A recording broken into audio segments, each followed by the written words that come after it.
मैं सतीश।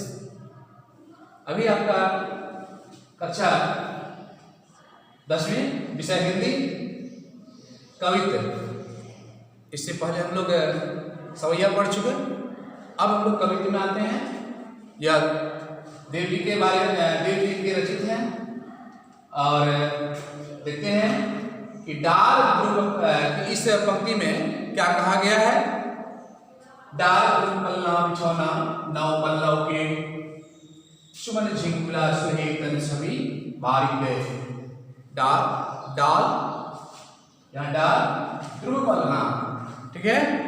तो इस प्रस्तुत पंक्तियों में कवि देव ने बसंत को एक बच्चे के रूप में, कवि देव ने एक बच्चे के रूप में प्रस्तुत किया है कि कवि कहना चाहते हैं, इस पंक्ति में कवि कहना चाहते हैं कि पेड़ और उसकी डालें, पेड़ और उसकी डालें क्या है, उस बच्चे के बसंत रूपी शिशु के लिए पलना है। क्या? पेड़ और उसकी डालें बसंत रूपी शिशु के लिए पलना है। और क्या बताया गया? नौ पल्लव के बिछौना, नौ पल्लव के, और उस पेड़ के पत्ते क्या है, उसके पल्ले का बिछौना है, ठीक है। शिशु के लिए क्या है, पलना। और वृक्षों के नए नए पत्ते उस पल्ले का बिछौना है। फिर से देखते हैं। डाल ध्रुव पल्ला बिछौना नौ पल्लव के, उस बसंत रूपी बच्चे के लिए वह वृक्ष और डाल उसके लिए पलना है, और उस वृक्ष के नए नए पत्ते वह बिछौना है, यानी कि उस पल्ला का बिछौना है। सुमन झिंगुला सुहेतन छवि भारी गए। सुमन पुष्प, झिंगुला सुहे, उसमें जो झिंगुला, उसे लता जो होता है, लता में झिंगुला होता है। जो तन शरीर छवि भारी है, बहुत अच्छा लगता है, अर्थात फूलों से लदा हुआ झिंगुला उसके तन को, अर्थात बसंत रूपी शिशु के शरीर में बहुत अधिक शोभा दे रहा है। क्या क्या? पुष्प और झिंगुले से लदा हुआ, क्या? फूलों से लदा हुआ झिंगुला, फूलों से लदा हुआ झिंगुला उस बसंत रूपी शिशु के तन में शोभित हो रहे हैं, बहुत अच्छे लग रहे हैं। पवन झुलावे एकी कीर बंतावे दे। पवन अर्थात हवा, स्वयं हवा उस पल्ले को झुलाते हैं। उस पल्ले में कौन है? वह बसंत रूपी शिशु। पवन झुलावे, स्वयं पवन आकर के उस झूलने को झुलाने का काम करता है। केकी कीर बंतावे दे। केकी अर्थात क्या हुआ? मोर और तोता। मोर और तोता उससे क्या करते हैं? बातें कर रहे हैं। कैसे बातें कर रहे हैं? मोर और तोता मीठी मधुर स्वर में, इसको कहा जा सकता है, मधुर स्वर में उससे बातें करके अपना हाल, अपना दुख सुख बांट रहे हैं।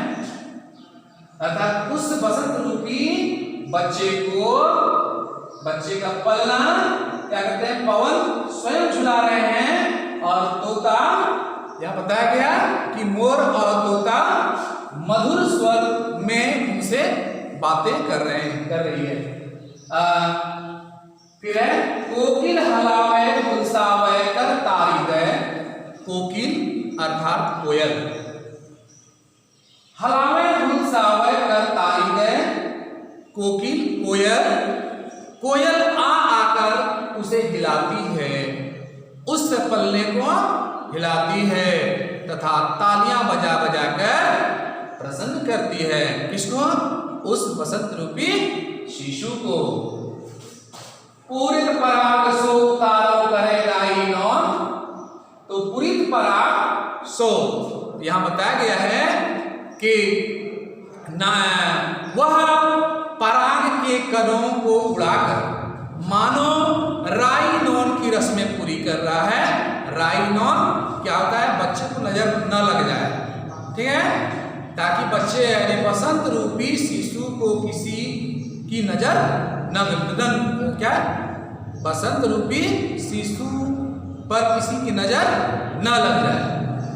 अच्छा ठीक है, आगे देखिए क्या कहा जा रहा है।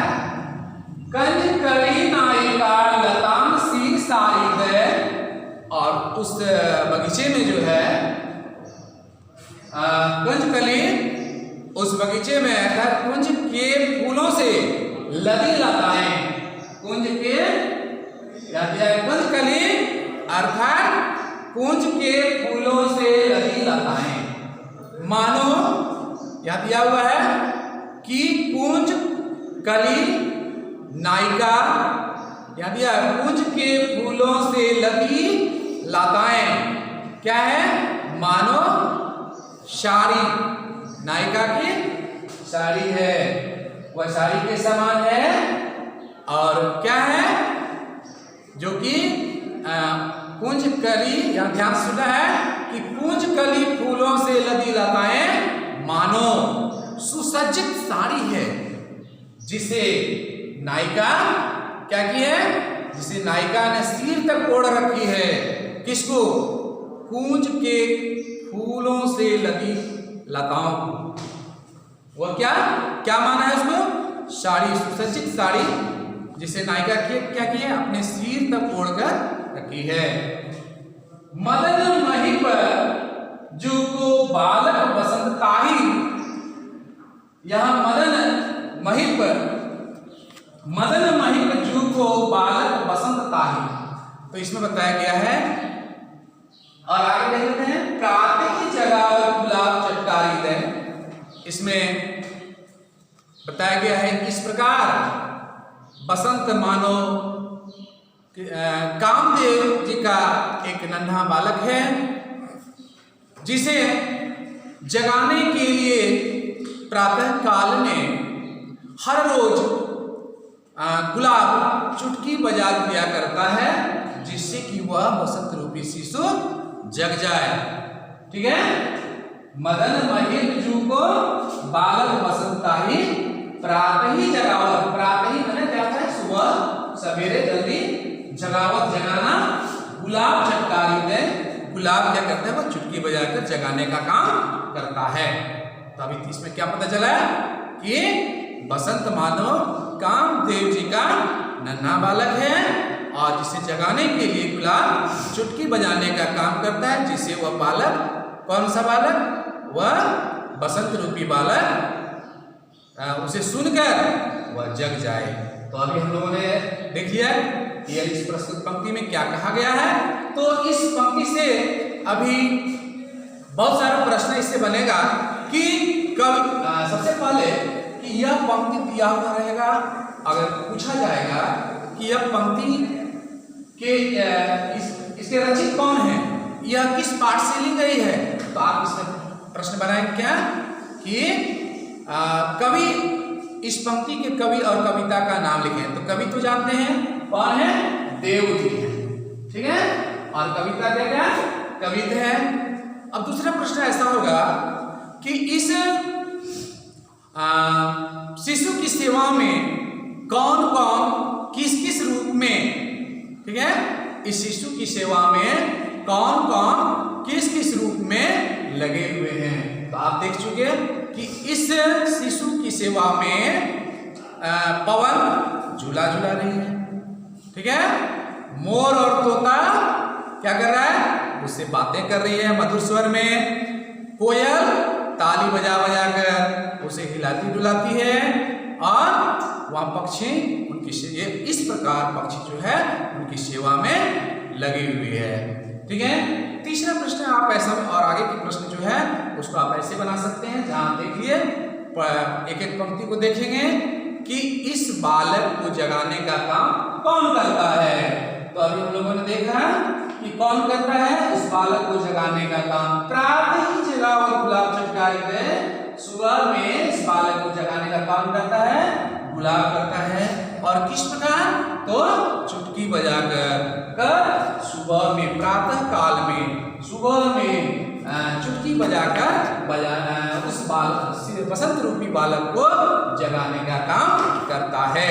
इसमें और भी बना सकते हैं कि कवि को पेड़, पत्ते और सुमन किस रूप में दिखाई देते हैं? कवि देव को उसके पेड़, और इसमें बताया गया कि पेड़, उसकी डालें, बसंत रूपी शिशु को कहा गया कि किस रूप में दिखाई देते हैं। या कवि को लगता है, तो क्या कवि को लगता है कि पेड़ और उसकी डालें बसंत रूपी शिशु को सोने के लिए जिसमें सोया जाता है, पलना है। क्या क्या है? उसकी डालें, पेड़ और उसकी डालें, और पत्ते उस पलने में बिछौने का काम करती है। तो कोई भी बच्चा क्या करता है?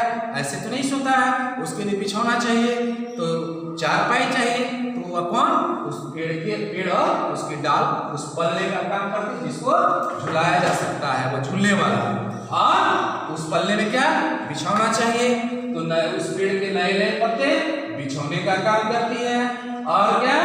उसके शरीर में क्या? फूलों से लगा हुआ झुमला उसके शरीर पर अच्छे लगते हैं, बहुत अच्छे लगते हैं, सुशोभित होते हैं।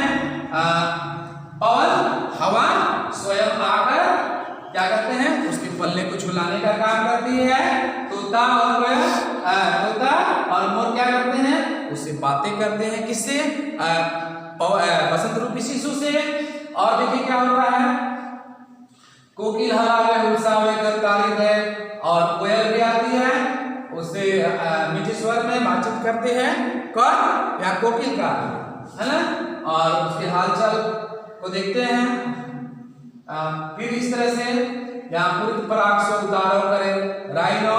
जब आप देखते हैं कि किसी के घर में बच्चा जो होता है, बच्चे को क्या किया जाता है? नजर से बचाने के लिए उसमें काला काजल लगाया जाता है, इसमें देखते हैं। उसी प्रकार यहाँ बसंत रूपी शिशु को भी उससे बचाने के लिए क्या? राइनॉन, यानी इस प्रकार के रस्म को पूरा किया जाता है। और यहाँ कंजकली अर्थात उस बगीचे में जो लता है, फूलों से लगी हुई लताएं, वह किस प्रकार लग रहा है कि वह साड़ी है, वह जो बहुत अच्छा इसमें दिखाई पड़ता है, अच्छा लग रहा है, जो कि नायिका उस साड़ी को ओढ़ रखी है। और इसमें और बताया गया कि बालक, उस बसंत रूपी बालक को जगाने का काम कौन करता है? तो गुलाब करता है। कैसे करता है? चुटकी बजाकर करता है। आप समझ गए होंगे। आप इस वीडियो को देखेंगे, बढ़िया से समझेंगे, प्रश्न को बनाएंगे, उसके उत्तर को भी लिखने का प्रयास करेंगे। धन्यवाद।